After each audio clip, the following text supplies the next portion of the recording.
মানিকগঞ্জের ইসামতি নদী খেয়াঘাট।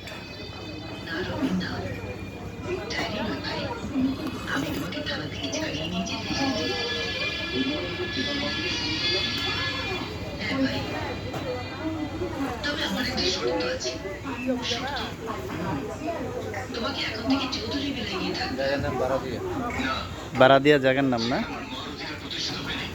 খেয়াঘাট তো আসলে এখন দেখাই যায় না।